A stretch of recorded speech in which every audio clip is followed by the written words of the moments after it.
जय जिनेन्द्र। जय जिनेन्द्र। 12वां अतिथि संविभाग व्रत, ये चौथा शिक्षा व्रत है और अंतिम 12वां व्रत है।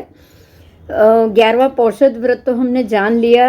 अब ये अंतिम व्रत अतिथि संविभाग, यहाँ आपको बराबर समझना है अतिथि कौन और अतिथि के साथ का जो संविभाग होना है वो क्या।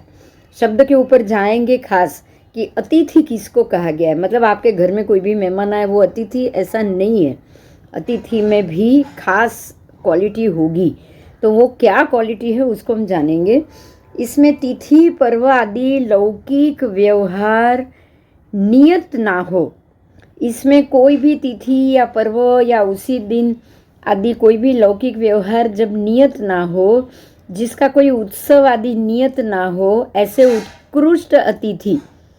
समझ में आ रहा है कि खाली तिथि के दिन ही आए या पर्व के दिन ही आए या लौकिक व्यवहार करो, ऐसे अतिथि या जिसकी कोई उत्सव आदि नियत नहीं होता, मतलब उनका उत्सव करना, ऐसे अतिथि साधु साध्वी कहे गए हैं। यहाँ सबसे महत्वपूर्ण अतिथि का अर्थ होता है साधु साध्वी, कि जिसके आने की कोई तिथि नियत नहीं होती, जिसके आने के लिए कोई स्पेशल उत्सव नहीं होता। और साधु साध्वी ऐसे ही अपने आप बिना बताए ही आते हैं, क्योंकि बताने के बाद आएंगे और उनके लिए हम आहार पानी की व्यवस्था करेंगे तो वो तो उनको वैसे भी नहीं कल्पेगा। इसीलिए साधु साध्वी कभी भी आपको बता के नहीं आएंगे। तो अतिथि कौन? ऐसे साधु साध्वी जो संयम पालने में और शरीर के अर्थ के लिए ही भोजन काल में गृहस्थ के प्रांगण में आकर खड़े हो जाते हैं। अब समझ में आया अतिथि किसको कहेंगे? संयम पालने के लिए शरीर चलाना उनके लिए जरूरी है, और संयम पालन के लिए शरीर चलाने के लिए आपके घर पे भोजन काल के समय में आपके प्रांगण में आके खड़े रह हो जाए, और जो आपने बनाया है आहार भोजन, वो उसमें से जो भी प्रासुक होगा उसी को ही वो गोचरी भोर के जाए, उनको ही अतिथि कहा जाएगा। तो यहाँ श्रावक के लिए पंच महाव्रत साधु ही अतिथि होते हैं, एक श्रावक के लिए। बाकी सबके लिए सब लोग अतिथि होते हैं। जो घर पे आए वो अतिथि, जो तिथि देखकर ना आए वो अतिथि। बात सही है, जो तिथि देखकर ना आए वो अतिथि, लेकिन वो साधु के लिए है, पंच महाव्रतधारी साधु। उसके बाद है जिन महात्माओं ने तिथि पर्व उत्सव आदि सर्व का त्याग किया है, जो ये सारे उत्सव में सम हो जाएंगे और ये उत्सव नहीं करेंगे, उनको कहा जाएगा अतिथि। उनके बिना पंच महाव्रतधारी चारित्रहीन भिक्षुक आदि सर्व का अभ्यागत जानना, उनका त्याग जानना है। ऐसे अतिथि को संगत यानी कि गोचरी के आधार कर्मादि 42 दोष रहित गोचरी, पूर्व कर्म पश्चात कर्म आदि दोष का त्याग करके अपने लिए, मतलब श्रावक खुद ने अपने लिए बनाया हुआ आहार में से कुछ अंश वो साधु को गोचरी के रूप में देते हैं। अतिथि संविभाग का व्रत पद का तात्पर्य ही ये है कि वो आहार पानी आदि देय वस्तु न्याय उपार्जित होनी चाहिए। निर्जीव हो या प्रासुक हो या दोष रहित हो या साधु के लिए कल्पनीय हो, तथा आहार पानी वस्त्र पात्र आदि देश काल अद्धा और सत्कार पूर्वक उत्तम भक्ति भाव से युक्त हो, आत्मा के ऊपर उपकार की बुद्धि से संयमी मुनि को दान करना ही अतिथि संविभाग कहा गया है। समझ में आ गया अतिथि संविभाग का मतलब?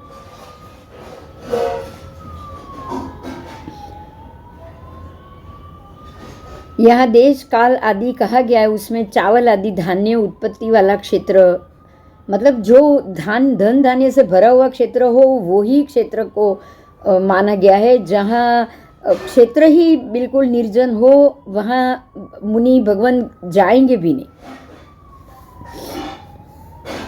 सुकाल दुष्काल आदि काल में भी निर्मल चित्त परिणाम स्वरूप श्रद्धा वाला मुनि आने पे शीघ्र उठना, आसन देना, वंदन करना, पीछे जाना आदि सत्कार करना, भोजन तैयार हो उसमें से प्रथम खीर, फिर अन्य वस्तुएं देने का क्रम भी कहा गया है। पहले मीठा खीर का मतलब ये भी क्रम कहा गया है।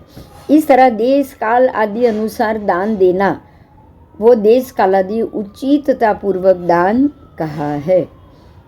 मार्ग में विहार के कारण परिश्रम से थके हुए, बीमार पड़े हुए अभ्यासी साधु भगवंत और लोच किए हुए मुनि को उत्तर वारणा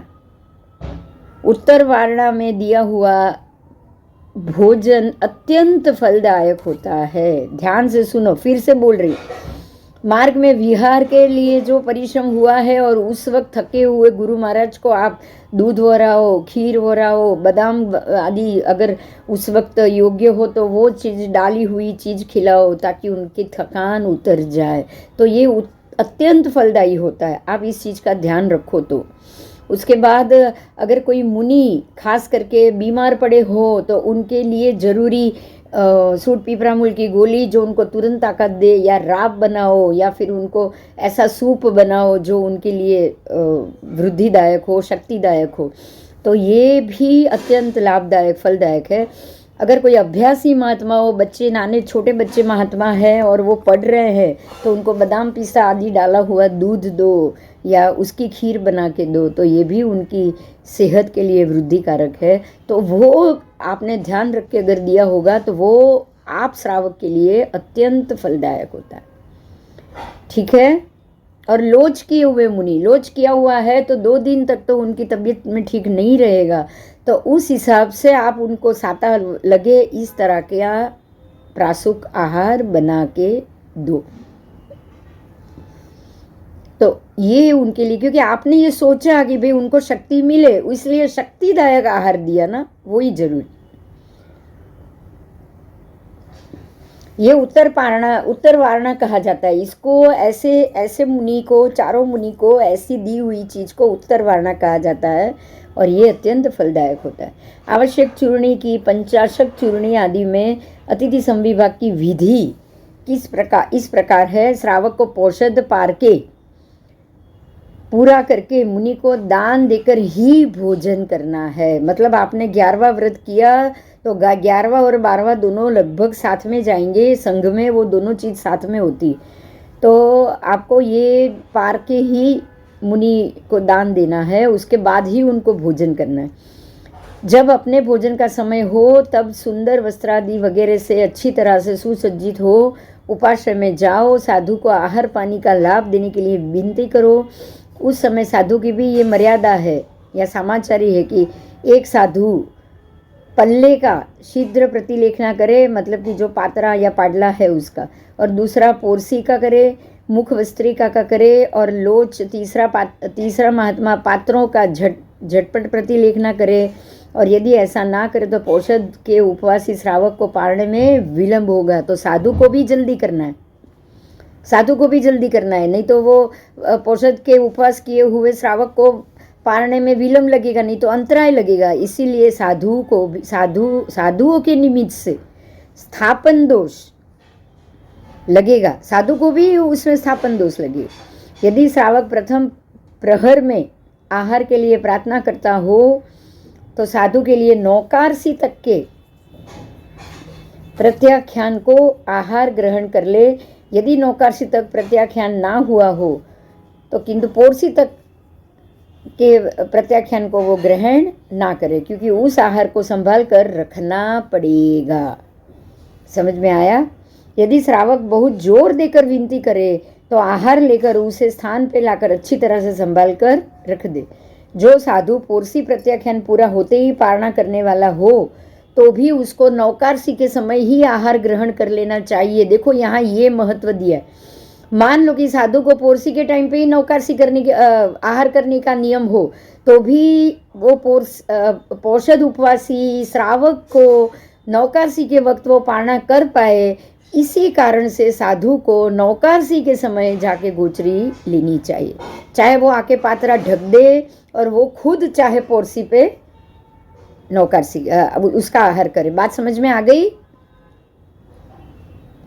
यहाँ साधु को भी श्रावक के लिए चाहे उसको पोरसी में आहार करना है, लेकिन उसको गोचरी लेने के लिए नौकासी के समय पे ही जाना पड़ेगा। उनको भी पौषध उपवासी श्रावक को महत्व देना ही देना है। भिक्षा के लिए कम से कम 2 साधु जाए। अकेले साधु को भिक्षार्थ के लिए जाना भी उचित नहीं है, क्योंकि हो सकता है कि पौषध उपवासी साधु ने जो चीज, इसमें ये होता है अतिथि संविभाग व्रत में कि साधु भगवान जो चीज गोचरी में लेंगे वही चीज वो पौषध उपवासी आहार कर पाएगा। मार्ग में भी दोनों साधु के आगे श्रावक चलेगा और उन साधु को अपने अपने घर पे लेके जाएगा। साधुओं को आसन ग्रहण करने की प्रार्थना करे। वो बैठे तो ठीक है, ना बैठे तो भी विनय का आचरण व्यवहार करना और जानना ही चाहिए। साधु मुनिराज अपने घर आ जाने पे श्रावक स्वयं अपने हाथ से उन्हें आहार पानी देकर लाभ दे। यदि घर में दूसरा कोई आहार दे रहा हो तो स्वयं आहार का बर्तन लेकर तब तक खड़ा रहे जब तक गुरुदेव आहार को नहीं ले लेते। साधु को भी चाहिए कि भिक्षा में पश्चात कर्म, यानी कि भिक्षा लेने के बाद नया आहार बताने का दोष ना लगे। इस तरह गृहस्थ के बर्तन में सारी की सारी वस्तुओं को भी उसको ग्रहण नहीं करना है। साधु को आहार रखने पूर्वक आहार स्वीकार करे। उसके बाद श्रावक गुरु महाराज को वंदन करके कुछ कदम तक उनके साथ चल के उन्हें पहुंचा कर वापस आए, फिर स्वयं भोजन करे। यदि उस गांव में वो साधु मुनिराज का योग ना हो तो श्रावक भोजन के समय गृह द्वार से मुनिराजों के आने की दिशा में दृष्टि करे, विशुद्ध भाव से चिंतन करे। यदि साधु भगवान मिल जाए तो उन्हें आहार देकर कृतार्थ हो जाऊं, ये पौषध उपवास के पारने की विधि जानना है। अगर पौषध ना किया हो तो भी सुग्न श्रावक श्राविका प्रतिदिन साधु साध्वियों को कुछ न कुछ दान देकर ही फिर भोजन करते हैं, अथवा भोजन करने के बाद भी दान देते हैं। इसी प्रकार वस्त्र पात्र आदि धर्म सहायक संयम उपकारक वस्तुओं का ही दान में भी यथा योग्य विधि जाननी है। आओ, उपदेश माला ग्रंथ के कर्ता प्रभु महावीर स्वामी के हस्त दीक्षित धर्मदास गणी ने ये कहा है कि पौषध उपवासी श्रावक साधु को वंदन करके प्रथम स्वयं आहार देकर फिर पचखान पूर्ण करेगा। यदि सुविहित साधु ना हो तो दिशा अवलोकन करके फिर भोजन करेगा। मुनिराज को कल्पनीय यदि कोई भी वस्तु देण काल आदि किसी प्रकार देना अगर भूल भी गया हो तो यथार्थ विधि के जानकार वो धीर श्रावक उस वस्तु का भोजन कभी ना करे। देखो, फिर से ये बात आई है कि उस दिन साधु जो गोचरी बोरेंगे वो ही गोचरी का आहार वो श्रावक करेगा। अगर कोई चीज़ साधु को बोराने का भूल गया हो और नहीं बो रही हो तो वो चीज़ वो श्रावक को उस दिन नहीं कल्पेगी। बात समझ में आई? और यही कारण है कि सारे साधु भगवान भी ये जानते हैं, इसलिए सारी चीज़ जो श्रावक ने अतिथि संविभाग के नियम के लिए बनाई होगी वो सारी चीज़ साधु को भी थोड़ी थोड़ी मात्रा में वो सारी चीज़ गोचरी करनी ही चाहिए। ठीक है, बात समझ में आ गई?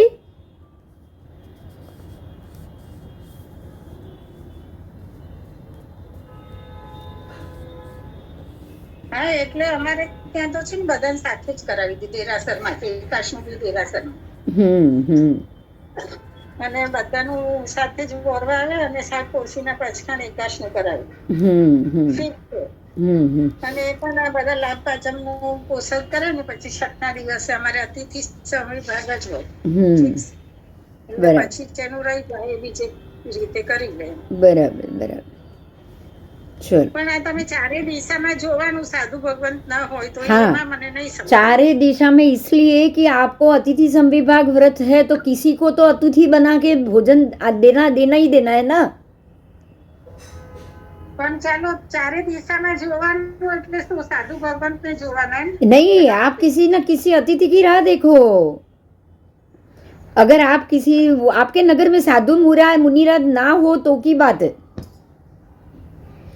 फिर से बोल रही हूँ, साधु मुनिराज का आपके शहर में योग ना हो तो भोजन के समय श्रावक को गृह द्वार में खड़ा रहकर मुनिराजों के आने की दिशा में दृष्टि करनी चाहिए।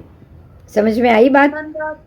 दृष्टि करनी અને ના દેખાય તો શું કરવાનું? हाँ, तो ना देखा है ऐसी बात। देखो वो जो था ना, वो पर महावीर स्वामी का भव जो नैसार, उसने वही देखा ना। अरे अतिथि संविभाग ની વાત अतिथि संविभाग व्रत तो कोई अतिथि को हो रहा है बगैर हो ही नहीं पाएगा। फिर आपको उस दिन कुछ नहीं, आपका अतिथि संविभाग व्रत होगा ही नहीं। अगर आपने किसी को हो रहा है नहीं तो अतिथि संविभाग व्रत होगा ही नहीं ना। હા, તો એને લખ્યું છે ને કે ભાઈ તમારે ચારે દિશામાં જોવાનું, પણ જોઈને પણ मतलब साधुजी वगैरह થાય જ નહીં। साधु भगवान जे होरे अरे भाई, अरे नहीं नहीं, ऐसी मत सोच। अगर साधु ही नहीं है 2-3 नगर तक तो क्या होगा, साधु तो आएंगे ही नहीं। तो उसको हाँ हाँ, आप किसी को भी वो जो भोजन करे वो आपको खाना है। એ તો ખબર છે કે ભાઈ સાધુજી જે વરે ને જ, બાકી ગમે એટલું બનાવ્યું હોય તમારે એ ખપે નહીં એ દિવસે। तो अगर साधु भगवान का जोग ना हो तो जो अतिथि आपके घर आए आप उसको खाना दो, उसके बाद आप भोजन करो। मतलब મને હવે અમેરિકાના અતિથि સંવિભાગ વ્રત કરવું છે તો એ લોકો કરી શકે? કરી શકે। સાધુ આવવાના જ નથી? હા, આવવાના જ નથી, ખબર છે, કરી શકે। એટલે મને આવું ખ્યાલ હતો કે ફોરેનમાં તો અતિથि સંવિભાગ શક્ય જ નથી, એટલે ना અહીંયા ना લોકો ना ना ना ना ना ना ना ना ओके ना ना, क्योंकि अगर मुनिराज का योग ही ना हो तो क्या करोगे ये तो बताओ। अरे आप फॉरेन छोड़ो ने, बेंगलोर, मद्रास અને બધી જગ્યાએ જાઓ, સાઉથમાં જાઓ, ખાલી 1 કે 2 સિટી છોડ કે મુનિરાજ મળે છે, બોલો। અને જૈનના તો ઘરે, આ કુનુરમાં તો 12 મહિના જૈન રહે છે। 12 મહિના કુનુર ઉઠી તો કોઈ સાધુ સાધ્વીનો યોગ થવાનો નથી।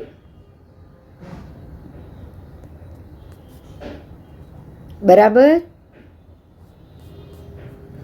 साधु को रहने के लिए स्थान, शैया, आसन, आहार, पानी, औषधि, वस्त्र, पात्र इत्यादि वस्तुएं देने में संपूर्ण धनवान अगर आप नहीं हो तो भी इसमें से अल्प में से भी अल्प देना चाहिए। बात समझ में आई? अन्य ग्रंथों में भी ये कहा है कि प्रथम श्री हरिहर भगवान को नैवेद्य रखकर और अपने घर आए मुनि भगवान को शुद्ध बुद्धि से यथाशक्ति आहार दान देकर स्वयं घर में साधर्मिक बंधुओं के साथ समय पे सुभोजन करे। ये रोज की बात। जिनेश्वर भगवान ने गृहस्थों का उत्तम भोजन कहा है। इस व्रत की आराधना के लिए ही श्रावक को हमेशा प्राशुक, निर्दोष और ऐषणीय वस्तुओं से मुनिराज को निमंत्रण करना चाहिए।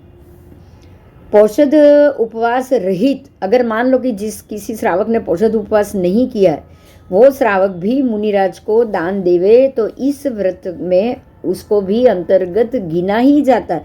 आपने उपवास नहीं किया है लेकिन आपने मुनिराज को आज गोचरी हो रही तो ये भी आपके अतिथि संविभाग व्रत के अंदर ही आएगा।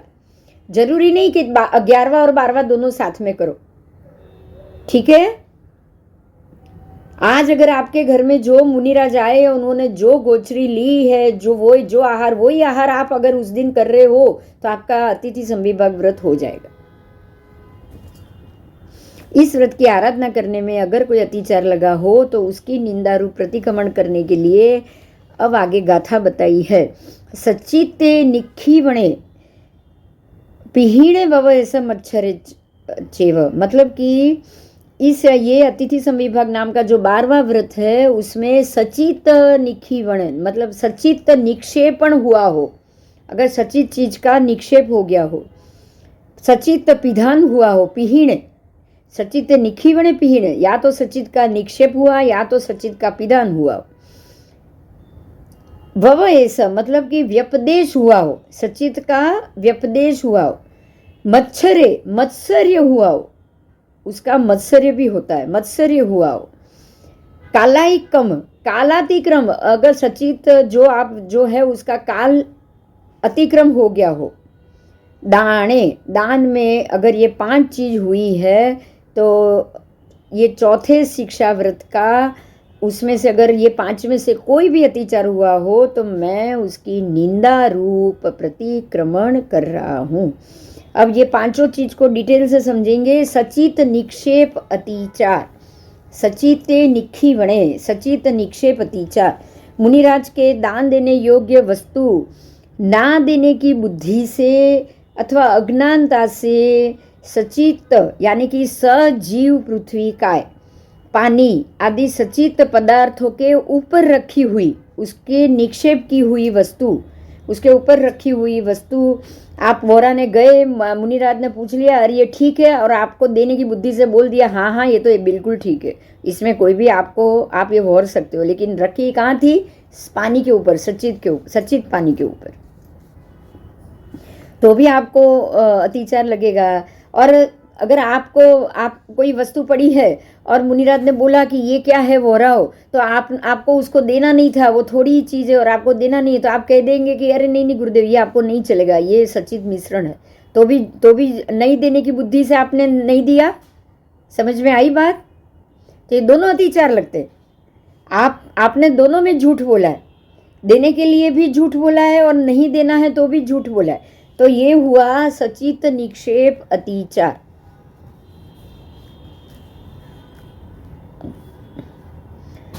उसमें तुच्छ बुद्धि वाला श्रावक ऐसा सोचे कि मैंने तो मुनिराज को निमंत्रण दिया लेकिन मुनिराज ने आहार नहीं लिया, तो इससे मेरे व्रत का पालन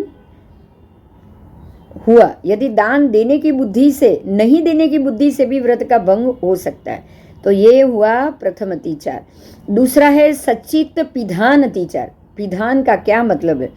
तो साधु साध्वी को देने योग्य वस्तु के ऊपर आपने पत्ते रख लिए हो, फूल रख लिए हो, फल रख लिया, या फिर कंद रख लिया, सूरन रख लिया, अनंतकाय रख लिया, तो सचित जीव पदार्थ से वो ढक चुका है, सजीव पदार्थ से वो ढक गया है, तो भी उसका अतिचार लगेगा। साधु साध्वी को जो गोचरी देनी हो उसके ऊपर सचित जीव अंदर नहीं, ऊपर भी नहीं होने चाहिए। ठीक है? या तो सचित के ऊपर आपको उनका आहार नहीं रखना है और आहार के ऊपर भी सचित आपको नहीं रखना है। रख दिया तो अतिचार। अब है सचित व्यपदेश, उसका पक्षपदेश यानी कि व्यपदेश। साधु को दान योग्य वस्तु ना देने की इच्छा हो, आपको नहीं देना हो, तो कोई भी बहाना कर देना, मतलब व्यपदेश कर देना कि गुरुजी ये खाद्य पदार्थ दूसरे का है, आपको नहीं चलेगा, इसका काल हो चुका है, नहीं चलेगा, इसके अंदर मक्खी गिर गई थी, आपको नहीं चलेगा, ऐसा कोई भी बहाना कर देना। दूसरों की वस्तु को दान देने की बुद्धि से अपनी के देना, ये भी गलत। बात दूसरे की है पर ये तो मेरा है, गुरुदेव बोल दे कि आपके घर का ही वोरूंगा, तो दूसरे का घर का नहीं वोरेंगे, तो आप झूठ बोल रहे, अरे ये तो मेरे ही घर का है, तो भी अतिचार। आप समझ रहे हो? ऐसा तो कितनी बार गलती हम कर देते हैं और करते ही करते। बोलो करते कि नहीं करते? बताओ। ये सारा अतिचार में आ रहा है। अगर दो सहेली होगी, उसको पता होगा कि ये मेरे दूसरे के घर का पता नहीं मुनिराज वोरेंगे कि नहीं वोरेंगे, तो जब भी तू वोरा देना, बोल देना कि ये तेरे ही घर का, नहीं तो शायद वो ना हो रहे। तो ऐसा भी होता है कि नहीं होता है वोराने की बुद्धि से? हाँ, यहाँ सबसे महत्व की बात है कि चाहे वोराना या नहीं वोराना, कुछ भी हो, आपको कोई भी झूठ मिश्रण नहीं करना है। बात समझ में आई? स्पष्ट ही रहना है, जो जैसा है वैसा स्पष्ट रहना है बस। ऐसा मत सोचो कि गुरु मुनिराज ने वोर दिया ना बस पुण्य मिल गया, ऐसा मत सोचो। समझ में आ रही है मेरी बात?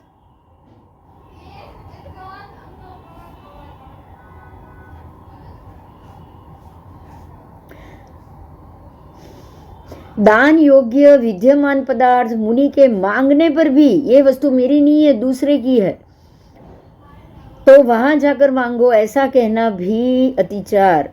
वो वस्तु अनादर से देना भी अतिचार, दूसरे के हाथ दिलवाना भी अतिचार, स्वयं के हाथों नहीं देना भी अतिचार। दान का पुण्य जीते माता पिता आदि हो या मरे हुए माता पिता आदि को हो, ऐसा सोच के व्यपदेश नाम का तीसरा अतिचार होता है। उसके बाद है मात्सर्य, चौथा अतिचार। मात्सर्य, मत्सर्य का मतलब क्या है? मत्सर सहित यानी कि क्रोध सहित, गुस्से सहित साधु को किसी भी कल्पनीय वस्तु की याचना अगर साधु कर ले, देखो यहाँ दूसरी बात आ रही, साधु अगर कोई कल्पनीय वस्तु की याचना कर दे तो गुस्सा करना, क्रोध करना कि अरे आपको आप कैसे मांग के ले सकते हो, आपको कैसे हम ये दे सकते हैं, हमको तो आपको गोचरी नहीं देना, ऐसा क्रोध या मत्सर भी नहीं करना। अगर उन्होंने कल्पनीय वस्तु मांगी होगी तो आप उसकी तपास करो, आप उनको पूछो कि आपको अगर ये चीज़ चाहिए तो महात्मा क्यों चाहिए, किस लिए चाहिए, आप ये बता दो। अगर वो ये बता दे कि भाई जो दूसरे गुरुदेव है या दूसरे महात्मा है उनको बिल्कुल भी स्वास्थ्य ठीक नहीं है, उनको डॉक्टर ने ये बताया है कि आपको ये लेना है, तो वो कल्पनीय अकल्पनीय बात करेंगे ही करेंगे, वो चीज़ वो मांगेंगे ही मांगेंगे, क्योंकि उनको ये अपने लिए नहीं मांगनी। ठीक है, तो आपको शांति से पूछो, और लगे जरूरी कि आप अगर ये किसी और महात्मा को उनकी तबीयत के लिए तो ध्यान रखना है, ये तो बात बोला ही बोला है, ये तो पहले ही आ गया कि तबीयत अगर नादुरुस्त है तो उनको उनके लायक चीज को उनकी तबीयत ठीक हो जाए ये करके आप अगर दोगे अतिथि संविभाग में तो अत्यंत फलदायी है, उसमें तो आपको नुकसान बिल्कुल भी नहीं है, कहीं से भी गलती नहीं है। समझ में आ रही है बात? अगर जब भी महात्मा कुछ पूछे कि भाई आप ये चीज़ का जोग है तो तपास करो, पूछो, सामने ही पूछो, वो बता देंगे कि महात्मा जी वो जरूर हो जाएगा, आप कह रहे हो हो जाएगा, क्या ये महात्मा की तबीयत के लिए जरूरी है, आप इतना तो पूछ ही सकते हो।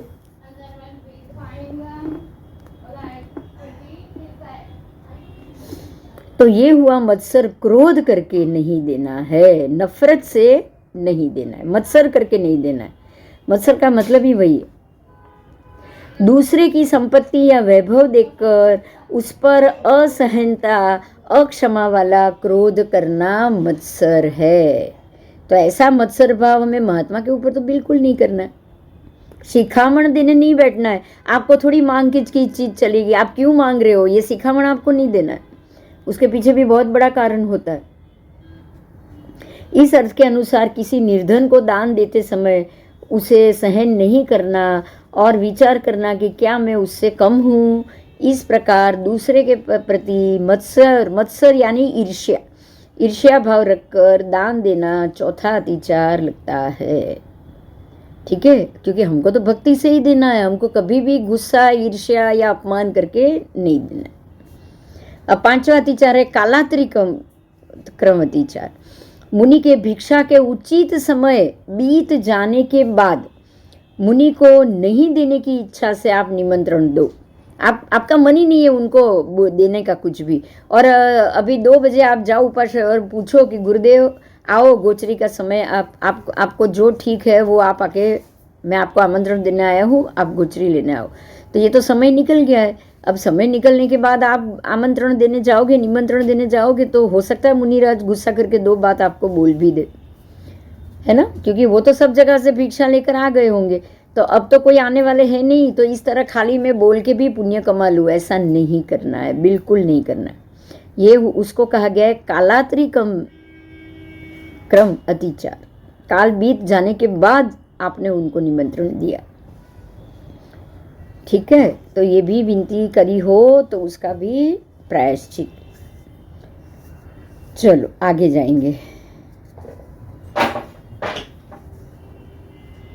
अब यहाँ ध्यान देना है, काल समय या उचित समय पे दिया हुआ सारा ओदन आदि दान, सब दान, वस्त्र, पात्र, भोजन, सब, ये दान का मूल्य कोई नहीं कह सकता है, इतना ध्यान रखना। मुनिराज को दिया हुआ दान का कोई भी मूल्य नहीं, इसके तोले में कोई मूल्य नहीं। आपको पता होगा कि रेवती श्राविका को देखो, यहाँ ये मुद्दा आया है, मैं एग्जाम्पल दे रही हूँ। जब महावीर स्वामी भगवान को जब गौशाला का अत्याचार हुआ था, गौशालक ने तेजोलेशिया छोड़ी थी, तो तेजोलेशिया परमात्मा के आजू बाजू 6 प्रदक्षिणा देने के बाद तेजो गौशालक के शरीर में चली गई, घुस गई। अब परमात्मा को प्रदक्षिणा तेजोलेशिया ने दी। यही कारण था कि ऐसे तो परमात्मा का शरीर आपको पता है, तीर्थंकर परमात्मा का शरीर है, पहले संगयन का शरीर था, 1000 हाथी के बल वाला शरीर था।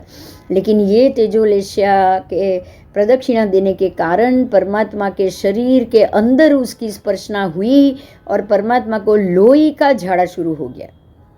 पता है आपको, लोई का झाड़ा हुआ था और 6 महीने तक उनको लोई का झाड़ा हुआ है, ये तेजोलेशिया के कारण। तो परमात्मा ने सबने पूछा कि आपको कोई दिक्कत तो नहीं हुई है ना? तब परमात्मा ने कहा कि हाँ, ये मुझे शारीरिक तकलीफ हुई है और इसके कारण मुझे ये तकलीफ होगी 6 महीने तक। तब सबने पूछा कि इसका उपाय बताओ। तब परमात्मा ने खुद ने ही बोला था कि उपाय में आप रेवती श्राविका के घर जाओ, और उसने रेवती श्राविका ने कोला पाक बनाया है, उसमें उसने 2 कोला पाक बनाया है, एक महात्मा के लिए बनाया है और दूसरा उसने अपने घर के लिए बनाया है। तो उसको जाकर ये बोलो कि महात्मा वाला कोला पाक नहीं देना है, लेकिन जो घर पे बनाया है वो कोला पाक आप भोर के आओ, मैं उसका आहार करूँगा तो ये मेरी पीड़ा चली जाए।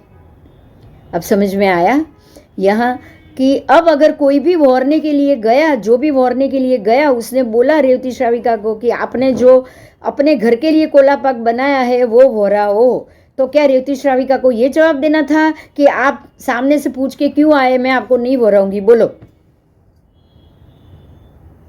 यही बात आई ना?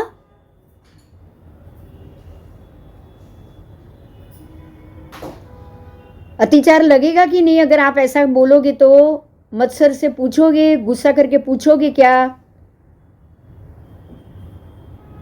नहीं, इसके पीछे ये कारण होता है। एक निमित्त से ही इसने 2 आहार बना के रखे थे, क्योंकि वो इसमें निमित्त बनने वाली थी। और आपको नहीं पता हो तो ये बता दूं, रेवती श्राविका ने सिर्फ कोला पाक जो हो रहा है ये पुण्य के कारण परमात्मा को हो रहा है। तीर्थंकर परमात्मा ने भोजन किया है। आज तक तीर्थंकर परमात्मा ने किसी के घर जाके भोजन नहीं किया है, ये पहली बार ऐसा हुआ। ये अच्छे रही है और उन्होंने तीर्थंकर नाम कर्म बांधा, सिर्फ यही एक पुण्य के कारण।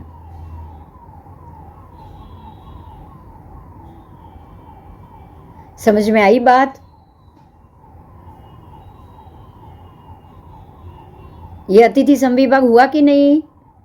इससे उत्कृष्ट अतिथि आपको कौन मिलेगा? तीर्थंकर परमात्मा को जब लोई का झाड़ा हो रहा है, आप अपने घर पे बनाए हुए पाक को वोराने का सामने से लेने आएंगे। महात्मा सामने से लेने गए। अब कहाँ ये बात आई? जब बीमारी या किसी और के लिए, तबीयत के लिए अगर मुनिराज को कल्प होगा तो वो सामने से जाके आपको बोलेंगे, कुछ नहीं गलत उसमें, ठीक है? तो जब भी आपके घर आए कोई महात्मा और बोले कि इस चीज का जोग है, तो हाँ ही बोलो, तुरंत, कोई दोष नहीं लगेगा। ऊपर से पुण्य मिलेगा, ऊपर से पुण्य। रेवती श्राविका ने तीर्थंकर नाम कर्म बांध दिया। यहां भी ये कहा गया है कि इस तरह दान देने वाले श्रावक को जो पुण्य मिलता है ना, उसका तो कोई अकाल में, ये वही दान देने में काल कोई इसका मूल्य नहीं आता है। इसके तोले में कोई मूल्य नहीं है। इस तरह दान देने वाले श्रावक इन 5 प्रकार के निमंत्रण आदि देकर विधि पूर्वक दान देना चाहिए, लेकिन साधु नहीं लेते। ऐसी भावना से बाह्य वृत्ति द्वारा व्रत की अपेक्षा नहीं रखनी चाहिए, ठीक है? इससे दानांतराय रूप दुष्कर्म के योग से माया प्रपंच करने से अतिचार लग जाता है।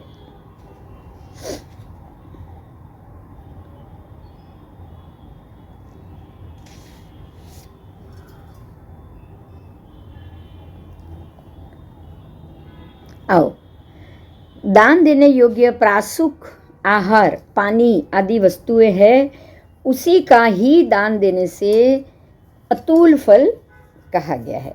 ठीक है, वस्तु और पानी, आहार, दवा, सब चीज आ गई। ब्रह्मचर्य आदि महाव्रत युक्त सुपात्र भी वहीं पे अगर विद्यमान है, फिर भी दानांतराय कर्म के उदय से जीवात्मा दान देने में समर्थ नहीं होता। एक बात ध्यान रखना, आपका दानांतराय कर्म अगर चल रहा होगा तो गोचरी लेने के लिए आए साधु भगवान भी आपके घर से कुछ भी लिए बगैर वहाँ से वापस जा सकते। और हो सकता है कि वो दानांतराय कर्म का ऐसा उदय हो कि उसी दिन महात्मा आए और उसी दिन आपने कुछ खाने में उनके योग्य बनाया ही ना हो, ऐसा भी हो सकता है।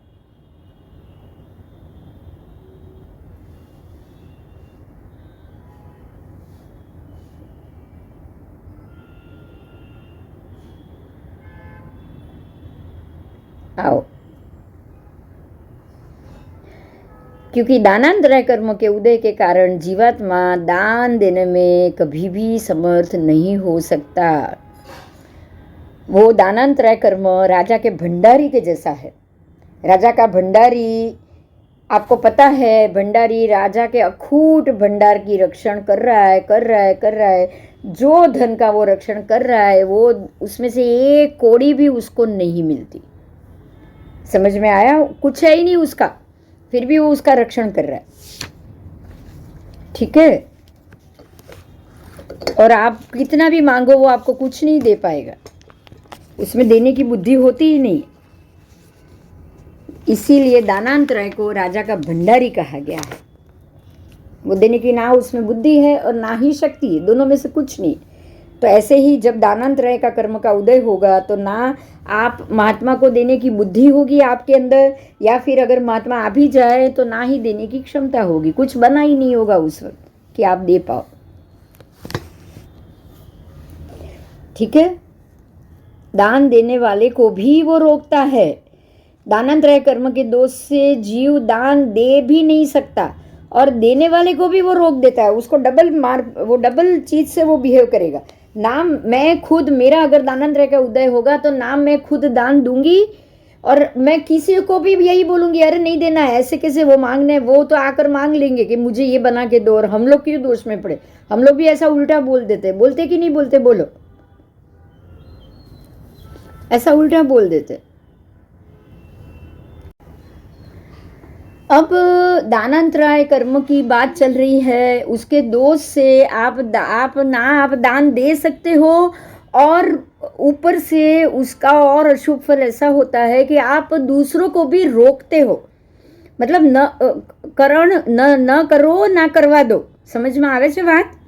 आप खुद भी ना दो और दूसरे को देने भी ना दो। आप मतलब दूसरे को भी सलाह दोगे, अरे नहीं दो पाप लगेगा, उल्टा बोलोगे आप। तो ये चीज में इसीलिए आपको ये एक चीज का बहुत ध्यान रखना है कि हमको नहीं पता है हम क्या कर रहे हैं, हम पाप कर रहे हैं, हम गलत कर रहे हैं, हम क्या कर रहे हैं। लेकिन आपको एक चीज तो इतनी ध्यान रखनी है कि किसी को भी सलाह देने की जगह चुप ही रहना है बस। ऐसे मामले में हमको नहीं पता है क्या हो रहा है, इससे अशुभ कर्म बंधेगा। आज देखो, आज मैंने इसलिए आपको एग्जाम्पल दिया कि भगवान महावीर स्वामी को जब लोई का झाड़ा हुआ, सामने से गोचरी मंगाई की नहीं बोलो, रेवती श्राविका के घर भेजा गया कि जाओ और कोला पाक लेकर आओ और वो ही खाऊंगा तो मेरी तबीयत ठीक हो जाएगी। तो सामने से उन्होंने मंगाया, किसी को नहीं पता था कि ये चीज खाने से उनको ठीक होगा।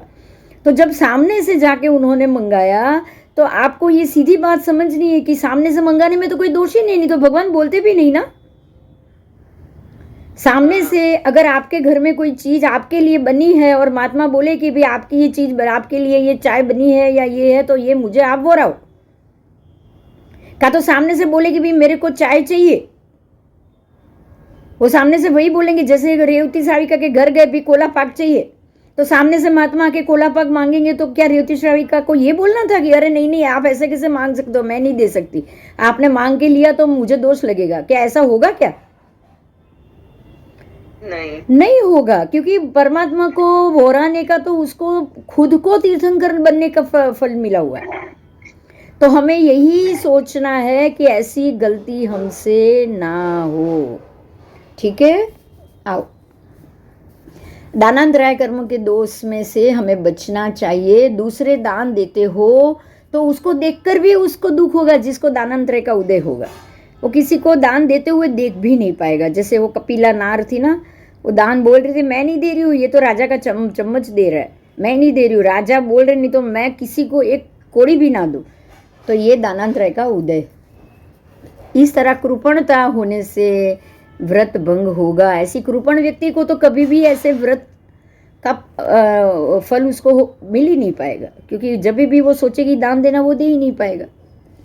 तो अतिथि संविभाग का तो प्रश्न ही नहीं होता है उसके लिए। तो यहाँ पे अतिक्रम आदि अतिचार लगेगा। ठीक है, तो अब ये मुख्य अतिचार आपने जान लिए। उपलक्षण से भी अन्य अतिचार होते हैं। 5 अतिचार जो था वो मुख्य था। अब उसके 5 अतिचार के उपलक्षण में क्या होगा? अनेक अतिचार होते हैं उपलक्षण में, अनेक अतिचार। उससे स्मर्त्य अंतर ध्यान, मतलब कि विस्मरण होना। महात्मा को गए, बताया, जाकर बोल के आए हो लेकिन भूल गए हो, याद नहीं रहा कि मैंने बोला है, और खाना वाना सारा खत्म करके रख दिया। महात्मा घर पे आए, बोले आप बोले थे इसलिए हम आए, और आप बोलोगे अरे मैं तो भूल गया, तो विस्मरण हो गया ना, तो भी अतिचार। ये तो यहाँ बोला नहीं है लेकिन इसमें भी अतिचार लगता है। तो चौथा व्रत में अगर ऐसा कुछ हुआ है तो आप उसकी माफ़ी मांगोगे। अब श्री शालिभद्र मूल देव, प्रथम और अंतिम तीर्थपति आदि के समान इस व्रत का फल, ये शालिभद्र मूल देव उन्होंने इसका फल प्राप्त किया था, उसकी कथा सर्वजन में प्रसिद्ध है। जो शालिभद्र की जो रिद्धि हम जानते हैं, तीर्थपति आदि के समान दिव्य भोग, समृद्धि, साम्राज्य और श्री तीर्थंकर पदवी आदि प्राप्त करते हैं।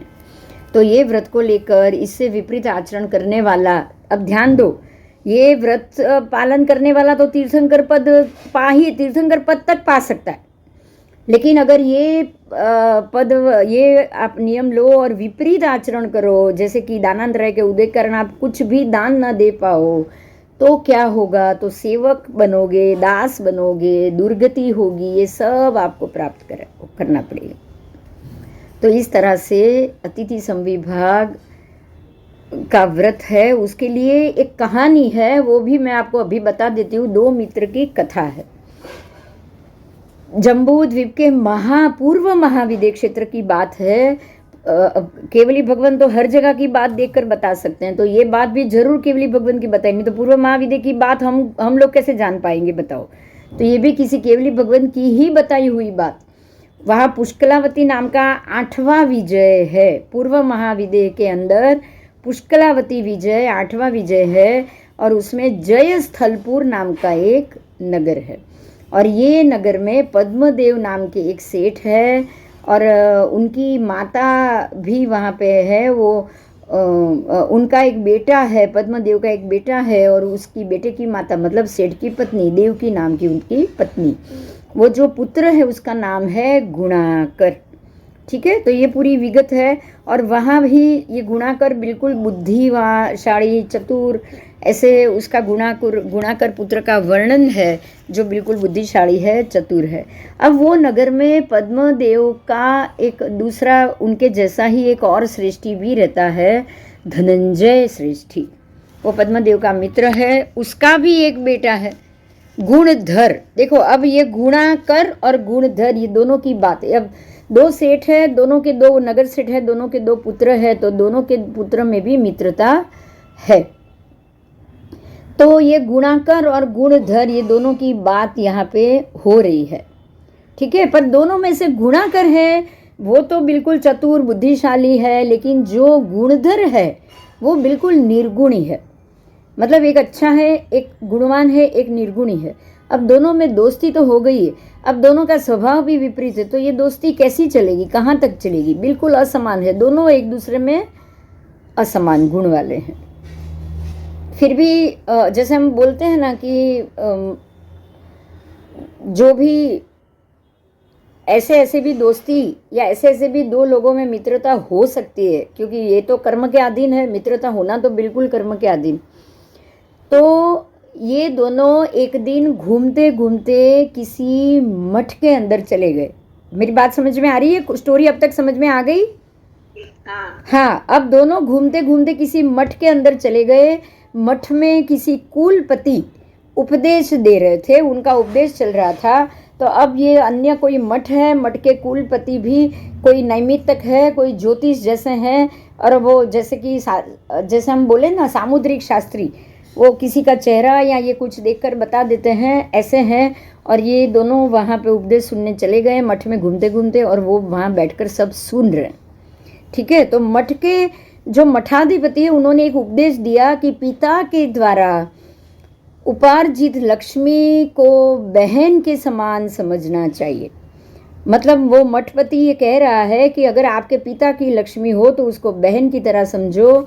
श्रेष्ठ नीति वाले सज्जन को उसका उपयोग खुद नहीं करना है, उसको बहन की तरह संभाल के उसको रखना है। या बहन को किसी उत्तम वर को जैसे दान दिया जाता है, बहन का कन्यादान होता है, वैसे ही ये लक्ष्मी का भी उसको दान कर देना चाहिए, और खुद ही उपार्जित की हुई लक्ष्मी को खुद को भोगना चाहिए।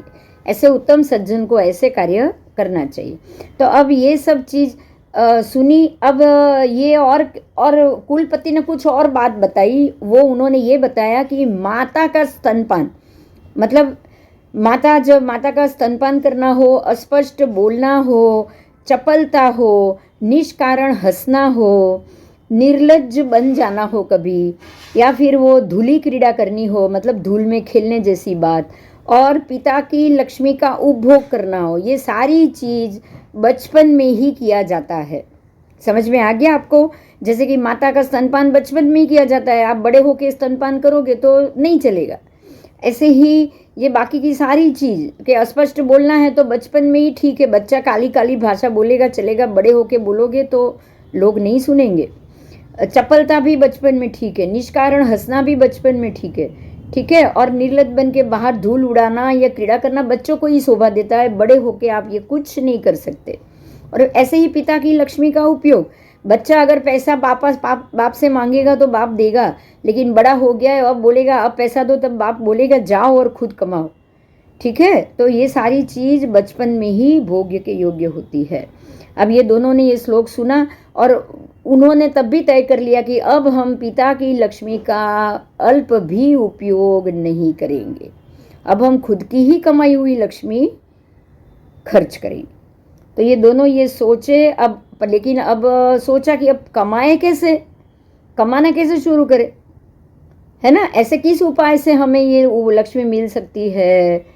तो ये सोच के वो लोग वहाँ से बाहर निकले हैं और उन्होंने ये अब सोच लिया है कि अब हम श्रेष्ठ काम करके ही अपनी ही लक्ष्मी कमाएंगे और अपनी ही लक्ष्मी का उपयोग करेंगे।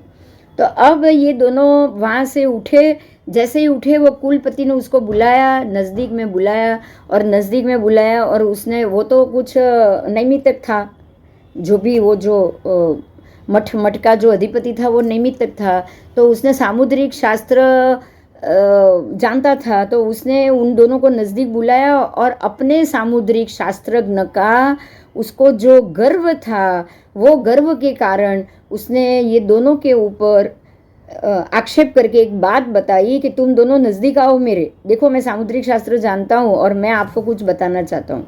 तो उसको अभिमान था अपने सामुद्रिक शास्त्र का, और उसने गर्व में आके दोनों को बुला के आक्षेप पूर्वक एक बात कही कि हे वणिक पुत्र, तू अभिमान मत कर, क्योंकि तुम दोनों में से एक ही व्यक्ति ऐसा है जो अच्छे से कमा सकता है, बाकी दूसरा तो बिल्कुल कुछ नहीं कमाएगा, वो अपनी जिंदगी में कुछ नहीं कर पाएगा, तो वो भिक्षुक ही रहेगा।